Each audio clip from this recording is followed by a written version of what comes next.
This is your guide to book publishing.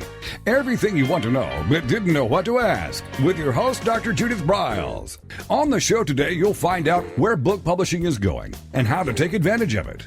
How to identify and avoid publishing predators. What opportunities are emerging as the book trade evolves in new forms. How to avoid losing money and much, much more. Join us now as a variety of publishing pros will deliver insights and strategies to take the author to the next level of publishing. It's your guide to book publishing. Everything you want to know but didn't know what to ask. Brought to you by Author You and the Book Shepherd. And now, here's your host, Dr. Judith Briles. Well, here we are. The polar vortex is entering in, but we don't want to chill off your publishing, your marketing, your strategies. In fact, we're going to heat them up a little bit. So we've got kind of a little bit of a combo-related show that I wanted to do for a long time. And it's actually at the author's annual tea that we did in the summertime that I met Greg Jameson. Greg is an author of multiple books, but a couple caught my attention. One was Amazon's Dirty Little Secrets. I mean, that would always get my attention. But here is the other one that really caught my eye because it's kind of near and dear to my heart.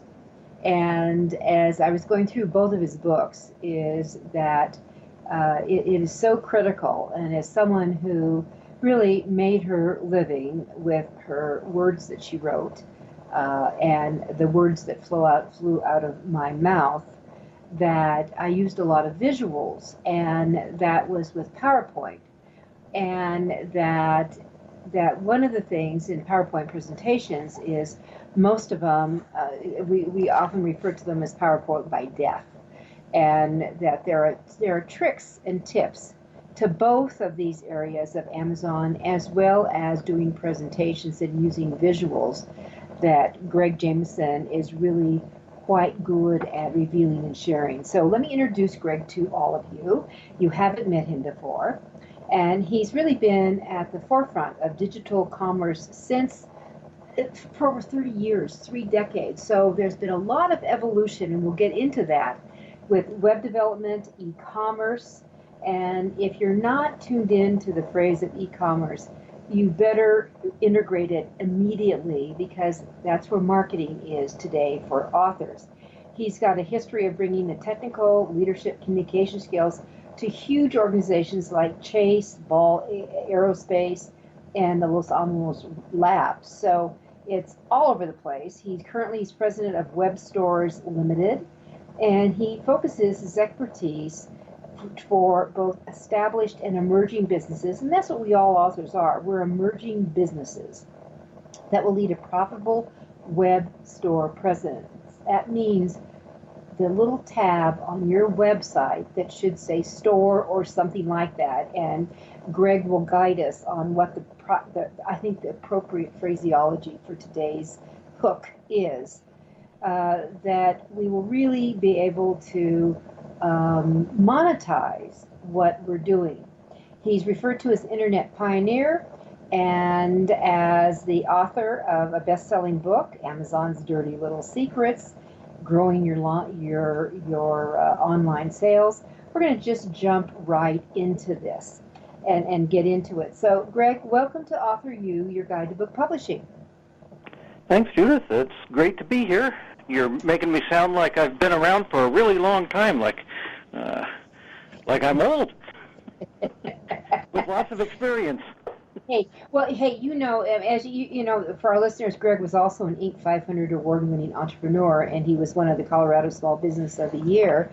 And I've had one of those honors too. So the Small Business of the Year. I haven't made the Inc., but and I've also been a best-selling author many, many times. That this really is all part of marketing today, is it not? It absolutely is. Obviously, getting awards and being around for a while is, when you talk about those things, whether it be in an introduction or just as part of your marketing materials, it helps to establish credibility, obviously, just like being a best-selling author does. Mm-hmm. Well, my blog actually on the Author You website today is about book awards. on it, and talking about why, and I'm reminded of my old DNA, where I tell people I'm a recovered New York published author book snob, where I felt that the only way any legitimate author could get out there is you had to be published by a New York publisher, which is total garbage. But at least it is today. 30 years ago, that was the way it was. But that's these evolutions that has happened, and the whole e-commerce world has brought about, I think, is instrumental in that. And the need to, that's why I let people know when you got those, as a Forbes 500 Inc. Entrepreneur of the Year, that's hot. Those are bragging rights, and authors don't brag well. That's my experience. Do you experience that at all? I think that's true, and honestly, I don't know that most small businesses of any kind, whether they be authors or whether they be someone selling some other kind of widget or experience, that people have a hard time bragging about themselves, and that's really one of the things that I talk about in Amazon's Dirty Little Secrets is let other people brag about you. All right, well, let's just jump into some of these dirty little secrets. And I mean, I have for years and years and years told people, for God's sakes, you got to get people to post reviews and do a variety of other things, and it's getting harder and harder. And of course, Amazon has gotten pissier and pissier about it. So let's talk about, and the subtitle, How to Use the Power of Others to Market and Sell for You. Let's talk about how we can engage some of that bragging and milk it. Okay, well, obviously, that subtitle is really the key to the whole thing with Amazon's Dirty Little Secrets is how can you get other people to talk about you, because people believe other people more than they believe you in the first place, as well as the fact that you may not be comfortable about it.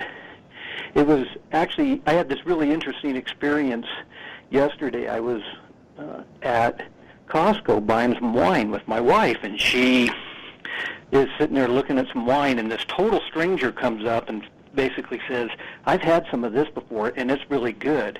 And we ended up buying 2 bottles of it. Mm-hmm. Just because somebody else who we didn't even know said that it was good.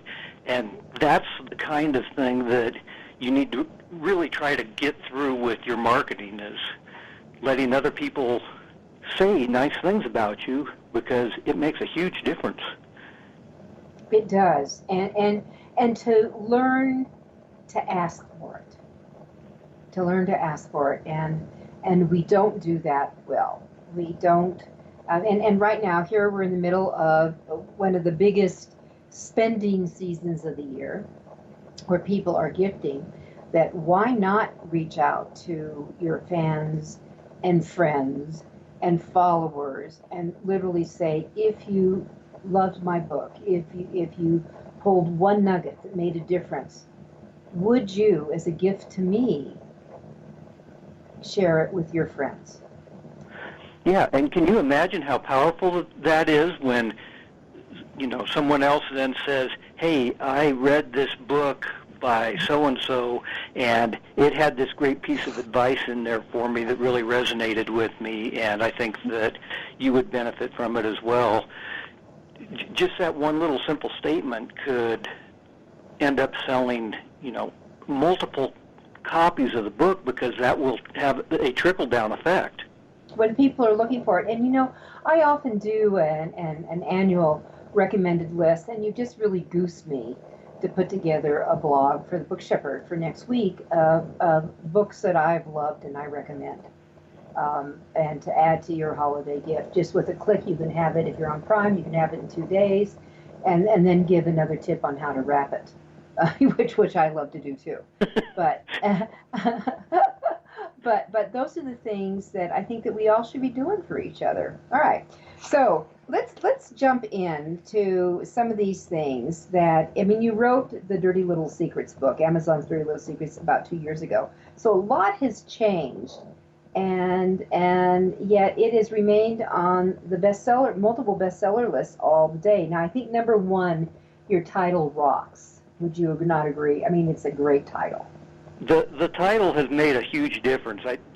People say that you can't judge a book by its cover, and the fact is everybody does. Oh no, you have to. Greg, let me just give you an aside. I was sitting at BEA one year, and I was having a cup of tea with Marcella Smith. Marcella Smith is a legend in book selling, and she was the head of the small press division at the time for Barnes & Noble. I mean, she was a decision maker, and she could make a book roll. And as we were sitting in a co-vendor booth, I mean, they had a nice chairs and table. We just kind of sat down with our tea, and we're chatting. And then I watched her eyes starting to glance around the booth. It was a corner booth, so you had two walls, and it was all covers, beautiful, beautiful covers. And Marcella got out her a piece of paper, and she just started writing down covers. And I said, and I just said, so tell me what your thought process is. And she says, I'm ordering these books. And I said, just on the covers? She says, absolutely. We buyers don't read the books. It's the cover that jumps first. And if it jumps, I'll buy it. I never forgot that. Yeah, I think that's, like I said, the cover sells the book, the title sells the book, and beyond that, the other thing that actually makes a difference is what we were talking about a minute ago with the people that say nice things about it. So if you've got a couple of people that have written nice things about your book, and that's on the cover of the book as well, where people, say, hey, this book rocks, you really ought to buy it, and you've got a few quotes on the cover of the book or right on the inside of the thing where people are saying those nice things about you, that's what it takes. All right, so how do we unlock the vault to Amazon today? What's it in your? I mean, a lot's happened in 2 years with Amazon. The data shows that in the United States alone, 74%, according to the books, the Book Study Industry Group latest data, 74% of all printed books are bought on Amazon. That's 3/4. Holy moly! It's, Amazon is obviously the king of e-commerce, and that, if people are going to be buying a business book, it's really interesting. In a lot of cases, whether it be books or business supplies in general, people don't go to Google and say, I want to buy a business book. They go to Amazon to start their search. And they really own that market because of that. The rest of the books that are not bought on Amazon, you'll find a few that are still bought at bookstores, but the rest of them are probably being sold directly by the authors. Which is always critical. And the moving on it. So y'all should be goosing up your sales and moving it out and doing deals and driving it to them. And it could be as simple, if you buy my book on Amazon, come back, I have a special gift I'm going to shoot off to you. You can even let them know what the gift is beforehand. But as a holiday gift, you can do a variety of things, and I think you need to take advantage of it.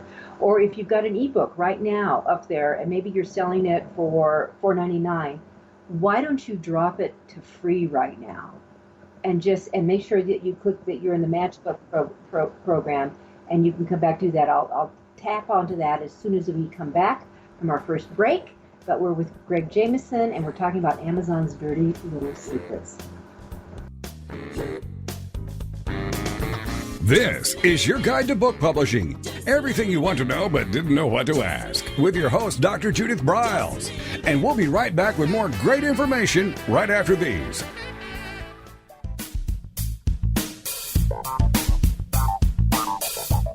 Is there a book in you or another? Author U will show you how to create, develop, and publish your book without being hoodwinked. If you already have a book out, you'll find a supportive and brainstorming community that's connected and creative no matter where you live. Author U brings in national experts for its book camps and annual author extravaganza held each May. It has regular meetings and delivers webinars for its members on timely topics. Through Author U's extensive network, members enjoy exclusive benefits, including significant discounts for a variety of services necessary to publishing. The Resource, its online book publishing news magazine, is content-heavy and it's free. If you want to create a book that has pizzazz, punch, and panache, Author U is for you. If you're a hobbyist or a casual author, it's not. Join Author U today through its website at authoru.org. Follow Author U on Twitter at Author U and on Facebook at Author U, where timely author and publishing tips and articles are posted daily. Author U, where the author goes to become seriously successful.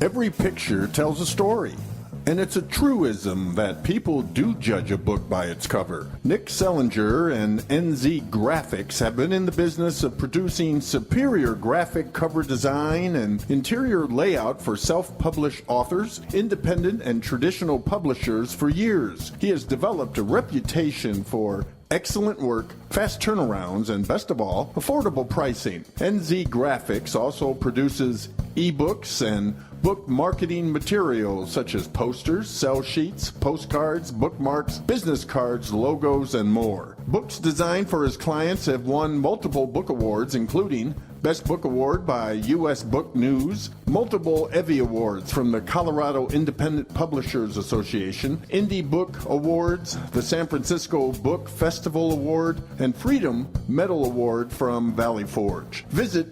www.nzgraphics.com or call 303-985-4174 for more details about making your book the success it should be. Mention that you are an FOJ, friend of Judith's, and that you heard about NZ Graphics on your guide to book publishing.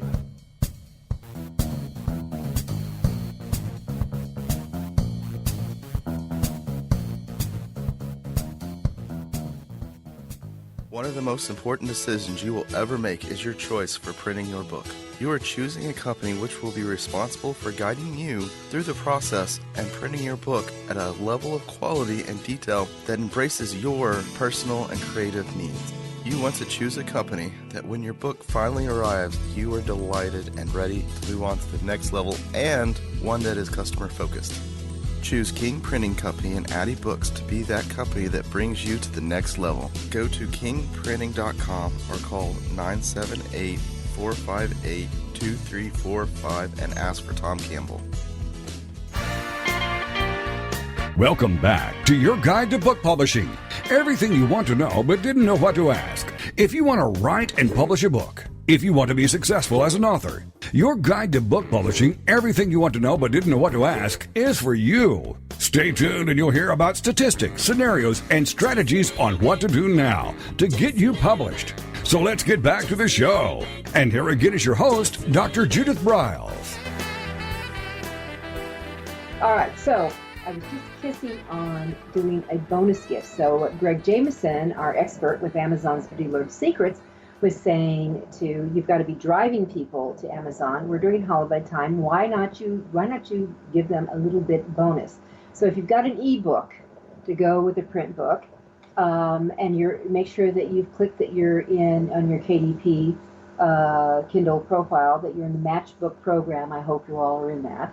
That drop the price down to free, and then do a blast out, a special to everyone, and say them, if you buy the book today, which Amazon's selling at, and whether they're reduced or not, just give them the price, you can get automatically the free ebook. Keep it for yourself or give it to someone else. I mean, I would be thinking of little things like that. What do you think, Greg?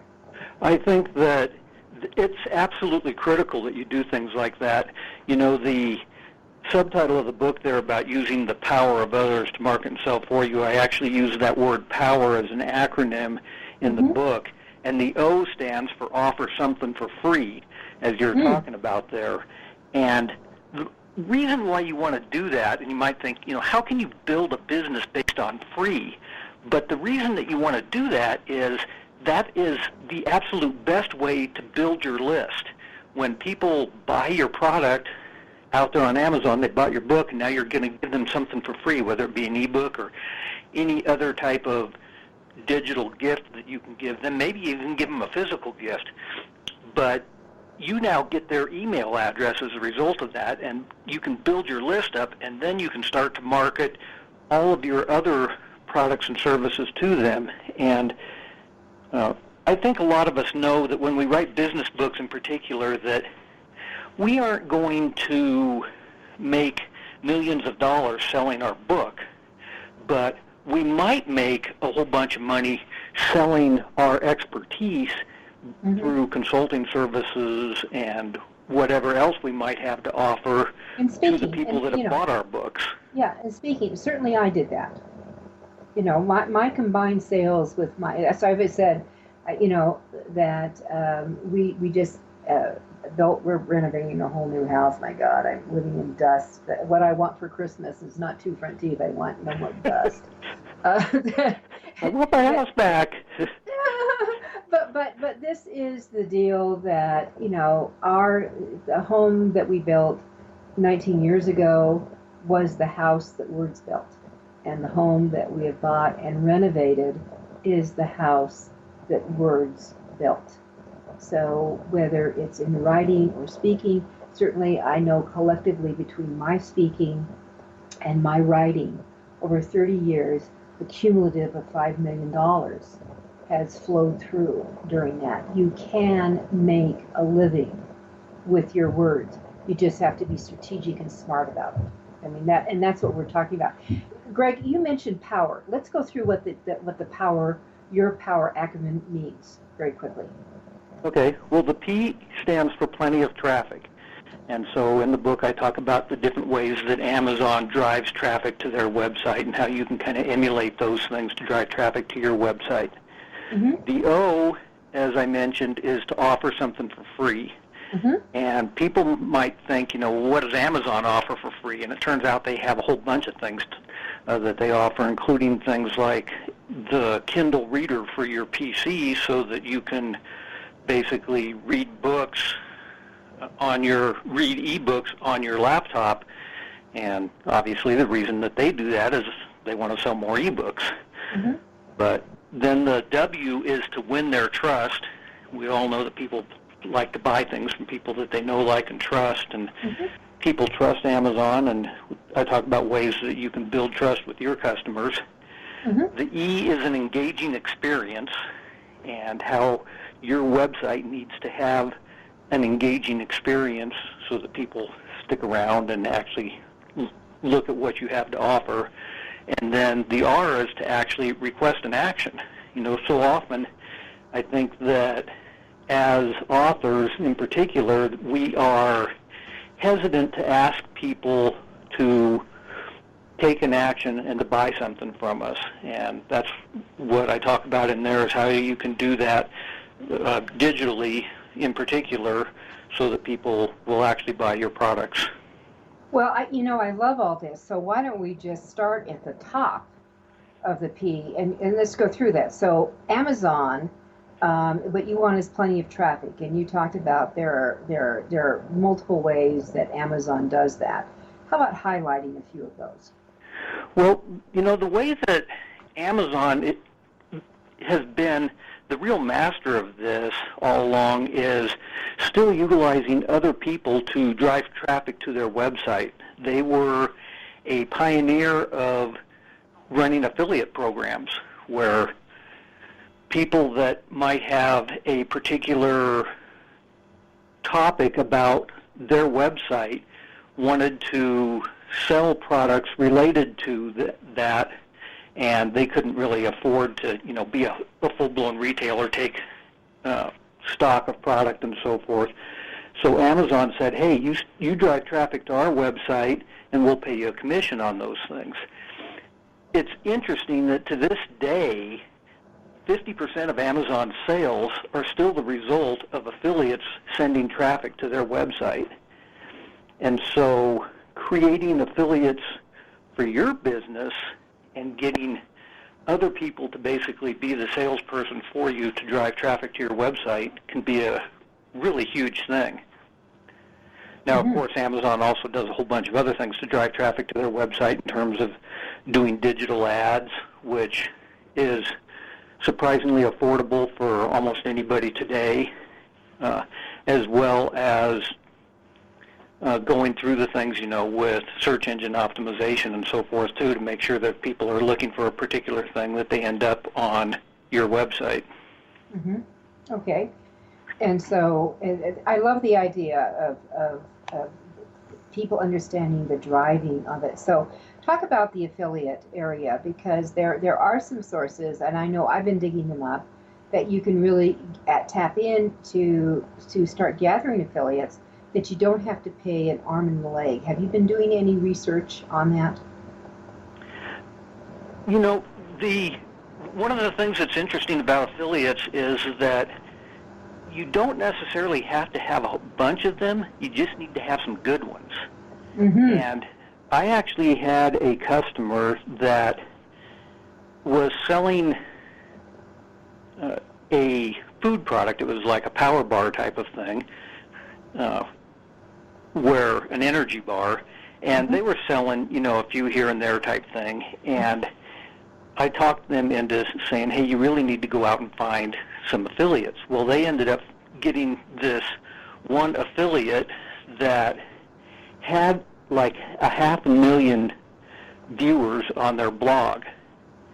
And the gal ended up posting a blog post about this and an email, both, about these nutrition bars, saying how they tasted really good and they were actually really good for you and all this stuff too. And their business basically blew up like within a week, and they had to go rent a commercial kitchen.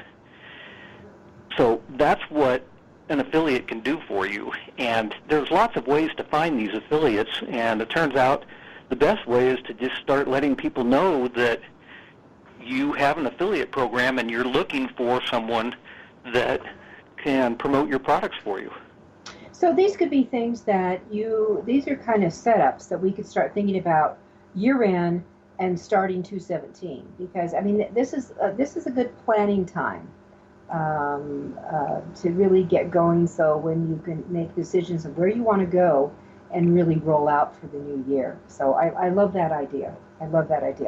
Well, talk about in your ode for offering something for free. I'm a big believer in doing giving more than what you get back in a lot of areas. And the thing is, my experience is, when you offer free, and then when you all have an ask that has a price tag onto it, people are more inclined to say, I really liked all this free stuff.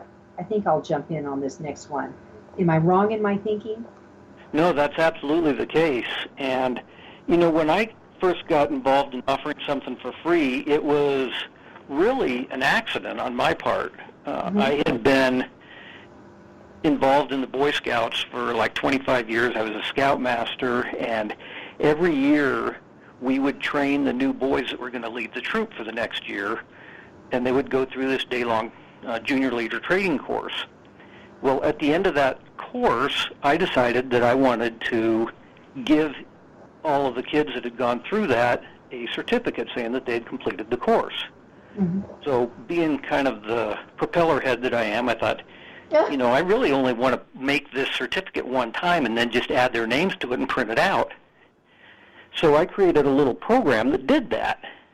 And it worked well enough for me that I shared it with about a dozen other scoutmasters in the area, saying, hey, I built this little program for myself. If it's useful for you, go ahead and use it. Well, within days, I started getting emails from all over the world, from people in Africa and China and South America and Europe, saying, hey, this thing is really cool. Thanks for doing this. And all I had done was shared it with, like I said, about a dozen people. But it had spread pretty quickly. And so I thought, hey, I'm onto something here. So I kind of fleshed the program out a little bit and made it so that people could build free certificates whenever they wanted to, and I put in some things besides the junior leader training, like anything related to volunteers helping with the scout units or rank advancements, whatever. People could go in and create these certificates, and at the end of it, before it would dynamically generate the PDF file that they could print out, I would ask them for their email, which I could now market to those email addresses and do things like sell them frames to go with the certificate. Mm-hmm. Okay, so just those little things that count. All right, so let's quickly, what we need to do is take a quick break here, and I want to come back and cover the WER and then get into some of the other unconventional ways that we can dig in and take advantage of Amazon. With me is Greg Jameson. He's the author of Amazon's Dirty Little Secrets, and it's a book I'd recommend to you to just grab, to go through. Treat yourself to it. Available on Amazon, of course. It's all for you, your guide to book publishing. This is your guide to book publishing. Everything you want to know but didn't know what to ask. With your host, Dr. Judith Briles. And we'll be right back with more great information right after these.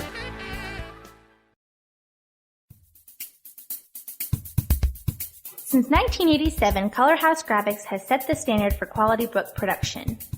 Whether you decide to print a small quantity of books or need a large print run, depend on Color House to help you.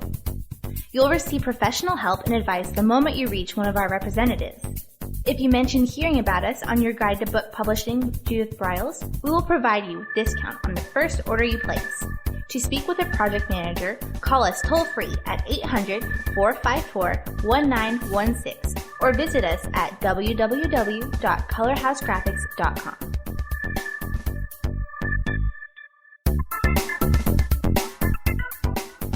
Want to publish like a pro today? Well, then take a look at Ingram Spark, the only publishing platform that offers print and ebook services through a single source. Upload, edit, and manage titles all in one place. Take more control of printing costs with print on demand, and reach even more readers through one of the world's most extensive distribution networks. Built by independent publishers for independent publishers, Ingram Spark has everything you need to maximize your book's potential: color printing, ebook distribution, print on demand, global reach, and more. Start publishing with Ingram Spark today and see just how far your titles will go tomorrow. That's ingramspark.com.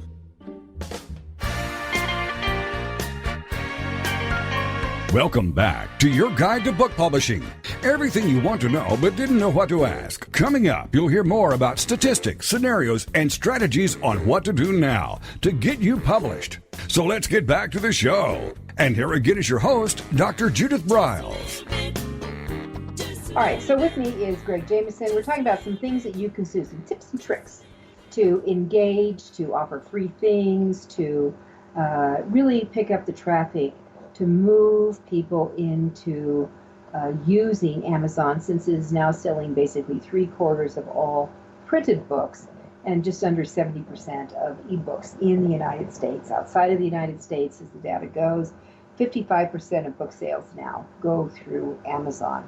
So with that, Greg, that you talk about winning trust, which I think is a big believer in. Also, that's what your website, I think, is designed to do, to supply good content, to do the engagement, which is your e-number letter, but also to develop trust that you're a valuable expert in whatever you're claiming your expertise in. Yep. So winning their trust, the way that Amazon has done this from day one has really been all about their ratings and reviews. Basically, it's kind of like what we talked about a minute ago with with strangers basically telling somebody else why they should buy a particular product. And if people are sitting there looking at these reviews and basically total strangers telling you that, hey, this book is a really good thing to buy, people are going to go, okay, I like that. And it turns out that the ratings, the 1 through 5 star ratings can actually be more important than the reviews themselves. So if your book is showing up as having 4.5 star reviews and you've got 100 people that have reviewed this thing, people look at that and go, hey, 100 people think that this thing is pretty good. Mm-hmm. Therefore, it starts to build trust with the customer. And one of the things that Amazon has always done is they don't just post the good reviews. A lot of people, when they put out their own website, they only want to post the positive things. But the reason why people trust Amazon is because they post all this stuff. They post the dirty laundry out there. And if something isn't good, they let their customers know it. Yeah, they do. And one of the things, and just remind all our listeners that the crackdown that has happened very extensively over the last couple of months. In October, Amazon changed a lot of rules dealing with reviews.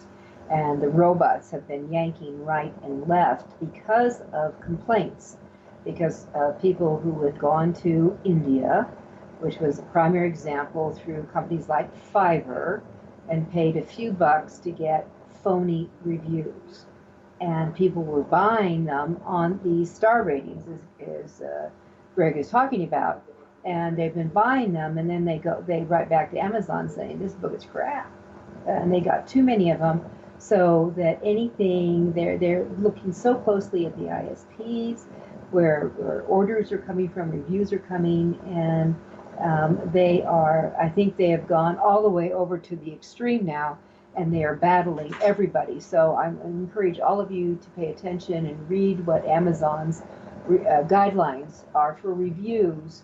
And for example, if I have been connected with the book as a consultant or expertise, and like my name is mentioned in the book, they are going to yank a review I put up, even though I have bought the book and it's a legitimate review. They will yank it. If your brother Charlie, if he puts it up and they connect their relative, they're going to yank it. So be aware that they're looking for legitimate reviews. It's very important, but they count, and you want to accumulate them, and you should be shooting pat for at least 100 at this point, because the more, the merrier in the point. Yeah, and it's as you said, Amazon has really kind of gone the other direction with this, and it's too bad because, like you said, you may have bought the book and written the review about it, and they still end up pulling the review. And the reviews that they were getting from these incentivized reviews were not phony. They just were incentivized, and that's what they were trying to avoid, was basically incentivized reviews. And some companies are finding ways around that still, so that they can get reviews because of how important the reviews actually are.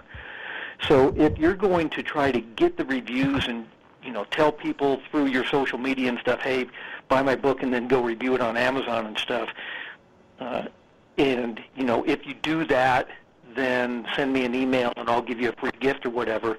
You can do that still, but you do need to be aware, as Judith said, that reviews can get yanked. Yeah, that's why you copy them. As soon as you see something, copy them. And the other thing is, have people, when you ask them to review, give them the link to the page on Goodreads and ask them to post it over there. Even though Amazon owns Goodreads, that they keep them separate right now. The children are separate. So I would do that. All right, Greg, let's kiss on R real quick. Okay, well, R is to request an action. And, one of the things that a lot of people, when they're designing a website, they're told, hey, only have a single call to action on a page. Let people know exactly what it is that you want them to do. If you look at Amazon's website, they have calls to action all over the place. They've got, besides the add to cart button, they have the add to wish list button. They have, people that saw this product also bought this product, sponsored products related to this item, ads all over the place. And my recommendation to people is that you actually give people lots of different ways that they can do something on your website. They may not be ready to buy the product. You still want the add to cart to be the primary thing as it is on Amazon, but perhaps they're saying, you know what, this isn't exactly, I'm not ready to do this yet, but maybe I am ready to do this. And so multiple calls to action can be a really good thing with your website. So one of the thoughts would be, let's say you have a blog on a certain topic, maybe you ought to just do a very quick video, just a short video. Use a product like Jing, JING.com. It's a freebie. Use Jing and make a short video, less than 5. You can do it right on your computer and talk to it and add a little bit more spice to the blog you did, so you could make a reference in your blog. If you want a little bit more information, here's a quick video where I go into more detail about blah, blah, blah, blah. Something like that. Is that what you're thinking? Yeah. Basically, you know, in a blog post in particular, you don't necessarily want to have the only call to action be buy this now, but instead, like you said, you know, get more information about this by watching this video, or even if it's, you know, you've got a book on internet marketing like Amazon's Dirty Little Secrets is, maybe it's, you know, here's some other tips that you might find interesting right now. So, yeah. Or so tips. People love quick. You know, one of the key phrases I use is, Greg, is essential tips for busy authors. Oh, okay, so she's talking to me. So you go right to it. Yeah. Yeah, so Okay. the bottom line is that, you know, as a salesperson, if you've ever gone through any kind of sales training, they always say, you know, be working towards the close and working towards the close, and then you want to actually close the sale. Well, obviously you want to close the sale and you want to have people buy your books, but they are all going to be at different stages when they hit the website and see what it is you're offering. And if they aren't ready to buy the book right now, then keep leading them along so that eventually they will buy the book. Exactly, and that's always a goal. It is always a goal to have in that. All right, so if we look at that, you know, product reviews are critical. We get that and product reviews. Remember, even though it may not be Amazon, but you could have someone, if someone who really had your book and engaged you as a consultant or something else, I would encourage them to include that in their review, just because other readers, as they look at them, even though, Greg, you've said that they look often at what the stars is right away before reading a boatload of reviews. I've got one client who has over 300 reviews on his book that just came out a year ago, that no one's going to pile through all those reviews. But that what you can do is maybe get some, especially if it's verified, because Amazon does put a little note that if they bought the book through them, they give more credibility or ranking. Is that not correct for the verified reviewers? Yes. Verified reviews get pushed to the top, as do reviews that get helpful votes on there. And that's something that Amazon has not... tip. Yeah, they really haven't cracked down on that part of it yet, so you can go in there and have all of your, you know, if you have a really nice review from somebody, you can go in there and tell all your friends, hey, go in there and click that you found that review helpful, and that pushes that review up to the top of the list. So that's an excellent tip. So, and no one's ever recommended that one before, so link to your page, tell them who the reviewer is so they can find it very quickly. And actually, while they're in, it would be good if they click some other helpful. But that kind of that's a thing that the robots pay attention to, Amazon, and will help get you over, plus do cross-promotion with other books that are similar. And you'll see them at the bottom of any page that people who bought this book also looked at this book or bought this book. And I'm not quite sure how the algorithm works from those, but you do see that. And maybe Greg, I don't know. Well, that's all done through the algorithm that Amazon uses. If people that did buy this book, that they also looked at these things. The other thing that, besides clicking that a review is helpful to you, you can actually comment on a review as well. And I have not seen Amazon pulling comments off of a review. So if somebody else has written a really good review and you go in there and just comment on their review, again, it kicks that up to the top of the list. And then you can say whatever nice things you want to in your comments. Yes, and I do want to, we're going to take our final break here, but I do want people to also, that, you will get some negative reviews, and that's going to happen. I mean, not everyone loves you 100%. But do not, as the author, jump in and respond back. If necessary, if it's something that, it could be some, there are trolls out here, and there are pissy people that get a friend, a colleague, to go in and make a comment and maybe counter back. I have done that on behalf of some of my friends because, there are jerks. And with that said, we're going to take our final break with Greg Jameson. I want to come back and talk about PowerPoint. So we're going to kiss on that, on how to make your presentations rock on a visual standpoint without being congested and polluted. We'll be right back. It's Author You, your guide to book publishing. This is your guide to book publishing. Everything you want to know but didn't know what to ask. With your host, Dr. Judith Briles. And we'll be right back with more great information right after these.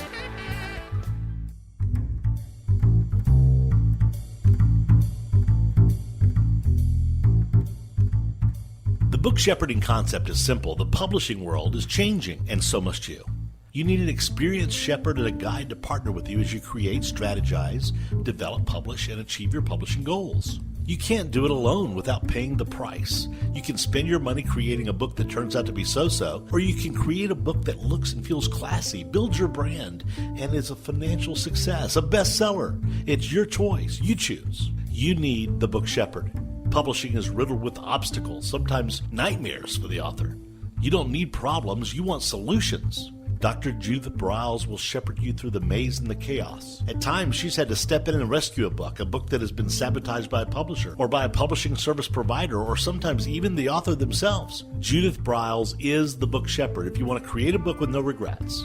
Give her a call today, 303-885-2207. That's 303-885-2207, or email her at judith@briles.com. By the way, Briles is spelled B-R-I-L-E-S.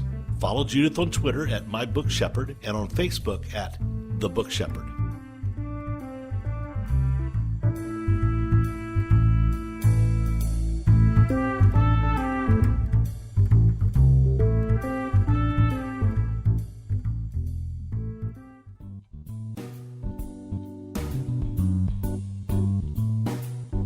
At Total Printing Systems, customer service is our priority. We are located in Southern Illinois. Our employees have an average of 18 years experience and know that customer relationships are important to our continued success. We have been a short-run book printer for nearly 40 years and always stay at the forefront of technology. Our niche is from 1 to 5,000 copies. Today, we offer digital, black and white, and 4-color high-speed inkjet printing, a cost-effective way to introduce color into your short-run titles. We, of course, offer traditional offset printing as well. Bindery is done in-house, from adhesive case binding to PUR perfect binding to mechanical binding of all types, including side sewing. We provide warehousing, kitting, distribution, inventory management, a new print-on-demand facility, streaming browser-based ebooks, and bookstore. Call us at 1-800-465-5200 for a quote on your next book project. You can also visit our website at www.tps1.com. Welcome back to your guide to book publishing. Everything you want to know but didn't know what to ask. If you want to write and publish a book, if you want to be successful as an author, your guide to book publishing, everything you want to know but didn't know what to ask, is for you. Stay tuned and you'll hear about statistics, scenarios, and strategies on what to do now to get you published. So let's get back to the show. And here again is your host, Dr. Judith Briles. All right, so as I promised that we've kissed a little bit on Amazon tips, and one of the things that Greg said, he mentioned it, I'm going to reinforce it. Amazon has a wish list. I'm going to suggest to all of you to put your book titles on your wish list and ask your friends, fans, followers that even though they've already bought the book, add the title to their wish list, because the robots also are tracking this stuff, and that will give you a little bit more oomph in the algorithm business, those little secrets that people aren't aware of. All right, Greg, let's jump into PowerPoint. You've got a nifty little book called Avoiding Death by PowerPoint, and that I actually, I went through it, and I agreed with it as I went along, and I see so many presentations that are, the slides are just, well, I use the word, they're congested and polluted. There is just too much frickin' information on them. Why do people do that? I think that the primary reason is that people start out with a template, whether it be the template that was provided by the presentation software in the first place, or they bought a template out there, and it's simply easy. The templates are all laid out saying, bullet point 1, bullet point 2, bullet point 3, and so forth, and they end up using those bullet points as their crutch when they're actually doing the presentation. And as a result, you see all these words on a screen, and people are sitting there trying to read these words on a screen while you're trying to talk about them, and it makes the presentation totally ineffective. It does. And you have a great quote. I'm a fan of Seth Golden and follow his blog on a daily basis. But Golden said that often people come to a conclusion of your presentation by the time you're on the second slide. After that, it's often too late for bullet points to do much good. And I think that what that crutch, when you said the crutch word, is that they feel they have to put all, and it's a self-confidence, I get that, and it's experience, I get that, that they feel that they have to get all the verbiage up there instead of just using a couple of key words on a bullet point, and then you talk off of that, because otherwise they're going to have their eyes glued to the slide, or they're going to go to sleep, and they'll never see you. They won't experience what you're trying to emulate. Comments on that? Yeah, and I've been as guilty as everybody else. When I first started doing it, that's the way that I made presentations too. And after you start to give a couple hundred presentations and people tell you, hey, this worked and that didn't, you take note and go, oh, I need to shift my thinking here as to the way I'm doing that. And all of these notes that you are basically putting to yourself up there on the slide, your audience doesn't need to see that. You need to see that. So what I actually recommend to people is that go ahead and fill out the PowerPoint presentation the way that you are thinking through the process. Create your bullet points and all that stuff. Then grab all that text out of your slide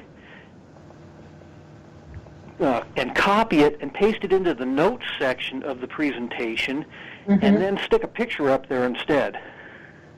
Yeah, I'm going to confess so here. Now you still have all those notes down there in the notes section of the slide, which you as the presenter can see, but the audience can't. And now they're looking at a picture that's describing what it is that you're talking about. Well, I have to confess to you, I have never used the notes on it. My attitude has always been, I better frickin' know my material. So, that's better yet.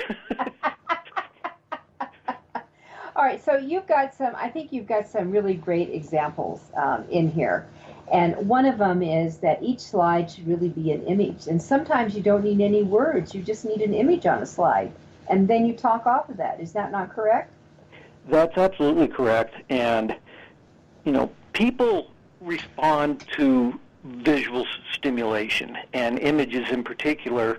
If you have an image that really portrays the idea that you're trying to get across, that is going to resonate with them, and they're going to memorize that better than if they're seeing the text up there anyway. Mm-hmm. Mm-hmm. Yeah, and yet you do see very typical. And then another bugaboo I see is, because I'm already counting, if I see someone who has got numbers on his or her slides, I'm already counting, okay, when am I going to be done?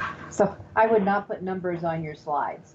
Or I guess you could put it in your notes section if you need it for letting you know. Yeah, and it depends upon the number. You know, one of the slides that I actually have in the book there is a picture of Steve Jobs with a slide that has nothing but a number on it, and then a little piece of text underneath it. And the number is 230,000 in great big huge letters. And then it says underneath that the number of new iOS activations per day. That's pretty powerful. But if you instead had the title of this slide be number of new iOS activations per day, and then you put in 230,000, and then you started breaking it down and with a bunch of other information and stuff, it would be boring as all get out and would totally lose the effectiveness that reversal of making the number be the huge thing accomplishes. So you're an anti-bullet point. Do you want people to use numbers? What do you want to do as you bring up ideas? I mean, I have some of my slides. I have several key points on them. I mean, ideally, you could do, I guess, just one key point, big bold, on one slide, where I used to just bring them up one at a time. So you're saying that's a faux pas? Well, the bullet points themselves, the best thing that you can actually do is take each bullet point and turn it into a slide that has an image associated with it. Yep. So, yeah. You know, I actually give an example of that in the book there. Of, you know, you've got 7 steps, and instead of having these 7 steps as bullet points in there, you basically go in and you have 7 new slides now that show a picture that relates to what each of those steps are. And that works much better than bullet points. The other thing to utilize is some kind of an acronym. People tend to memorize acronyms. You know, in the previous discussion we had there about my book, and I used the acronym of POWER. Well, I actually utilize an acronym in the PowerPoint book here as well, and that acronym is IDEAS.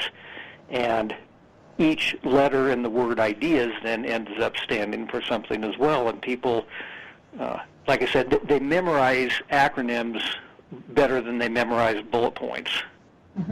You know, I have to tell you and also for images, that how powerful an image is. And if you look at the templates, which a lot of us start with, but I've always gone in and had to manipulate them like crazy, because as at the top of the template, they have the title, which is big, bold, and then in your content section, it's much smaller, where you point out, which I absolutely agree, that content section should be the big, bold, huge, and the title is just a minor player, if even you bother with it. That is actually one of the things that, you know, if people just did that, it would make a huge difference, because the content that you're trying to share with people is what's important. The title is, okay, this is what I'm going to talk about, but it's kind of like what I was just saying about Steve Jobs and the number 230,000. You know, the 230,000 is the message that he's trying to get across, so having that be big and bold on the slide makes a huge difference. People look at that and they're just like, wow, you know, they're going to remember that. Yes, and then that's where you go back to your point about a part of your power, the E, engagement. That's where you, as the presenter, engage your audience, and you talk off of that, whatever that big, bold pop-out is. one of the images that you have in the You're Avoiding Death by PowerPoint book is that there was a travel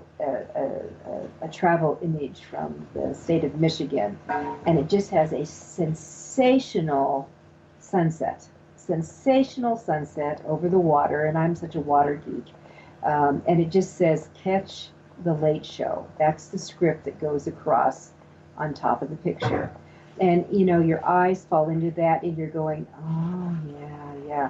And then very small underneath, 11,000 island takes, over 19 million acres of forest, more freshwater coastline than any other state in Michigan. And what a great seeding to put into someone, but you start with the image, and that's what people forget. And here's the other one of the bugaboos that I see, and I see more screw-ups happen, Greg, on this than any other thing, is animations. And people try to do all the bells and whistles that you can do with this stuff. I have never seen a program that has tried to bring in some form of video or animation that there is no screw up in it. And I remember speaking at a conference where I was the keynote, and there's a couple thousand people there, and they said, okay, so what animations do you want? And I just said, I am the animation. There are no other animations. It's me. Yeah, if an animation is not adding to the message, which very seldom does it, then you simply shouldn't use it.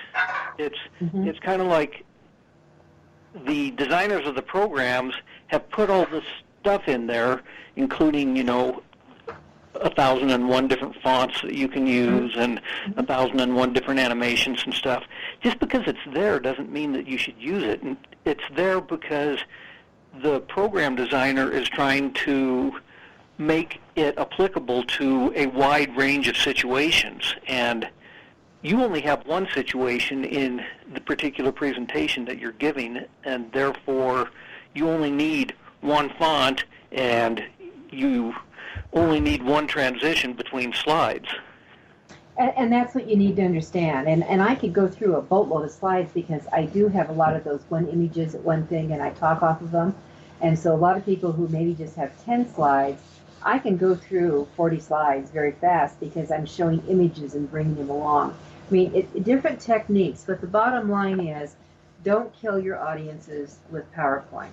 And do understand that there are secrets of Amazon, and that's the way you will engage your book sales on the side of it. And as we come in, we're going to wrap up here, but I do want to thank Greg Jameson for being with us. I'm going to recommend his books to all of you, Amazon's Dirty Little Secrets and Avoiding Death by PowerPoint.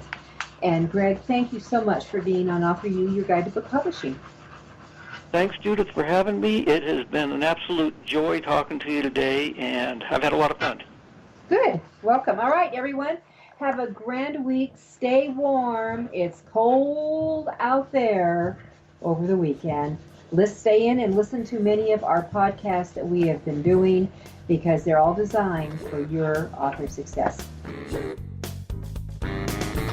Thank you for being a part of Your Guide to Book Publishing. Everything you want to know but didn't know what to ask. With your host, Dr. Judith Briles.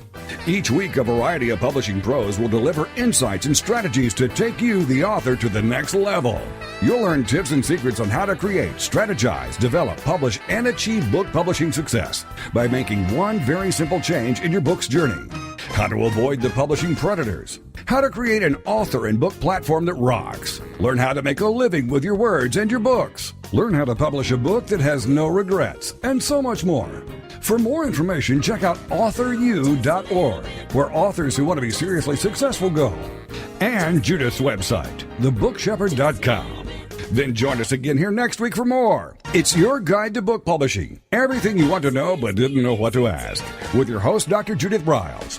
Brought to you by Author You and the Book Shepherd. Thursday evenings at 6 p.m. Eastern, 3 p.m. Pacific,